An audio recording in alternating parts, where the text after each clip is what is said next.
깊은 밤, 남편의 코 고는 소리에 잠들지 못하는 부인이 있었다.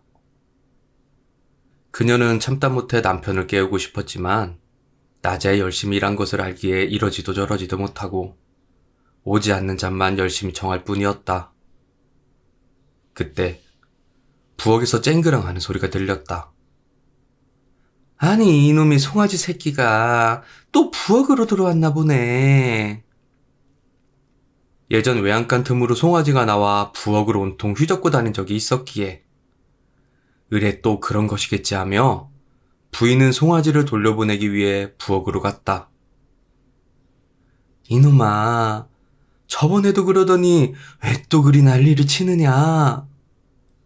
가뜩이나 남편의 코 고는 소리에 잠도 제대로 못 자 신경질이 난 그녀는 짜증을 내면서 송아지에게 다가가 엉덩이를 손바닥으로 쳤다.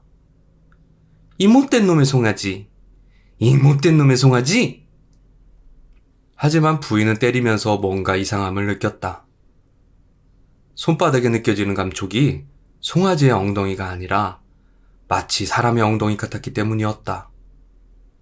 그래서 놀란 부인은 눈을 개슴츠레 뜨고 자세히 살펴보고는 깜짝 놀랐다.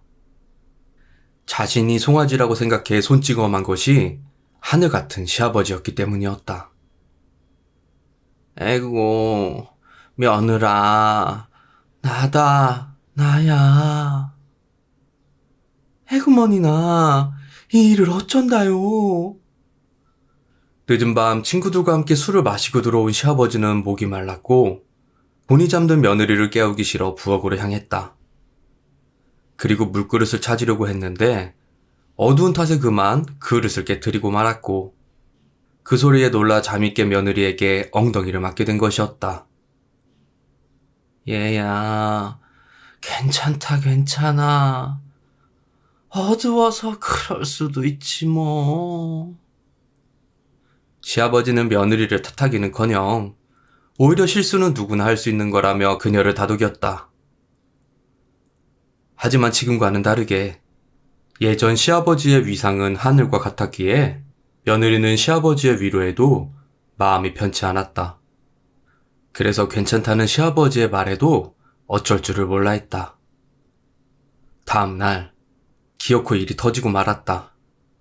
괜찮다던 시아버지는 부엌에서 넘어진 탓인지 아니면 며느리에게 손찌검을 당해서인지 아침에 갑자기 허리가 아프다며 자리에서 일어나지 못했다.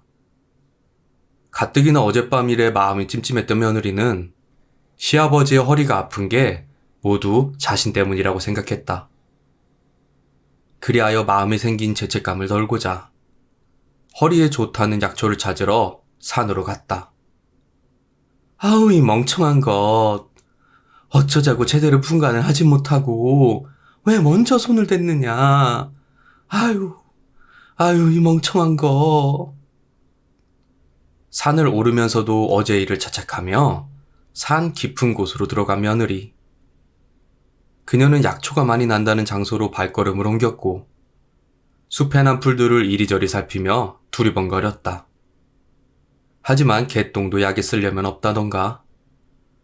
가끔씩 산나무를 캐러 왔을 때 보이던 약초는 그날따라 하나도 보이지 않았다. 이쯤 어딘가에 허리에 좋은 약초가 있을 터인데 오늘따라 곱빼기도 보이지 않는구나. 평소에는 눈에 잘 띄던 약초가 오늘따라 보이지 않자 며느리는 약초 찾는 것은 미뤄두고 피곤했던 몸을 나무에 기댄 채 잠시 쉬고 있었다. 그렇게 나무에 앉아 기대어 쉬고 있을 때 며느리의 눈에 큰 짐을 메고 힘겹게 산을 오르는 할머니가 보였다. 할머니, 어디 가시길래 그리 큰 짐을 메고 힘겹게 산을 오르십니까? 그녀의 무릎에 할머니는 짐을 내려놓고 숨을 고르고는 며느리의 옆에 앉아 말했다. 아이고, 인적 드문 산속에서 사람을 만나니 정말 신기하네. 부인, 나는 사실 어디를 가는 게 아니고 그냥 바람 따라 구름 따라 정처 없이 떠돌아다니는 중이라네. 네? 무슨 사연이 있길래 이리저리 떠돌아다니시는지 여쭤봐도 될까요? 참. 이놈의 팔자가 좋지 않다고는 생각했지만 노년의 일이 될 줄은 몰랐지 뭔가. 원래는 작년까지만 해도 아들네와 행복하게 살고 있었네. 헌데 전염병이 돌아 가족을 모두 잃고 혼자 남고 말았는데 이게 참 불행인 건지 다행인 건지. 할머니는 슬픈 표정을 짓고는 계속 말을 이어나갔다. 하지만 혼자 살아남아서 뭐하는가. 사랑했던 가족들을 모두 잃어버렸는데 말이야. 그래서 집에 가면 아들 낳을 생각에 도저히 맨정신으로 있을 수 없어서 집을 떠나 이곳저곳 기웃거리며 청처 없이 살아가는 중이라네. 말을 마친 할머니의 눈가에는 어느새 이슬이 맺혀 있었다. 할머니의 말을 듣던 며느리는 약초 찾는 것도 잊은 채 그녀를 다독인 뒤 자신의 집으로 함께 가자고 말했다.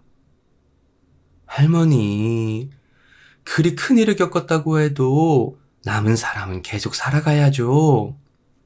먼저 간 아드님이 어머니가 이렇게 정처 없이 떠도는 것을 보면 맘 편히 눈을 감을 수 있겠습니까?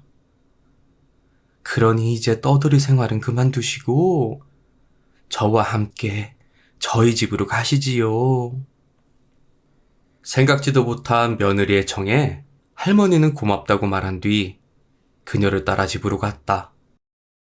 집에는 약초를 찾으러 간 부인이 걱정돼 마중 나온 남편이 있었는데 그녀가 웬 할머니와 나타나자 놀라며 물었다. 부인, 저 할머니는 대체... 서방님, 자세한 건 안에서 말씀드리겠습니다. 부인은 시아버지와 남편에게 할머니를 소개한 뒤 과거에 이런저런 일들이 있어서 집으로 초대했다고 했다. 남편과 시아버지는 며느리에게 잘했다고, 할머니에게는 그동안 고생 많으셨다고 말한 뒤 앞으로는 과거는 잊고 우리와 함께 행복하게 살자고 말했다. 그 후로 몇 달이 지나고 약초를 캐러 간 며느리가 데려온 할머니는 그녀의 시아버지와 눈이 맞아 부부가 되었다. 더 이상 가족을 가질 수 없다고 생각했던 할머니에게 또 다른 가족이 생긴 것이었다. 그리고 옷가지가 들어있을 거라고 생각했던 할머니의 보자기에는 집을 팔아 마련한 돈이 들어있었고 그것으로 땅을 사 자신을 받아준 며느리에게 주었다. 그리하여 그들은 더 이상 힘들게 소작농으로 살지 않고 자신의 땅에서 농사를 지으며 부모님께 효도하고 살았다고 한다. 가족을 잃고 모든 걸 포기한 채 떠돌이 생활을 하던 할머니. 그녀는 우연찮게 약초를 구하러 온 며느리를 만나 그녀의 집에서 새로운 가족을 만들고 새 출발을 하게 되죠. 이처럼 우리는 모든 것을 잃었다 할지라도 다시 시작할 수 있는 가능성이 있습니다. 어떠한 어려움 속에서도 새로운 길을 찾을 수 있고 희망을 품을 수 있죠. 그게 인생이니까요. 이상 달빛이야기였습니다. 항상 행복하세요. 감사합니다.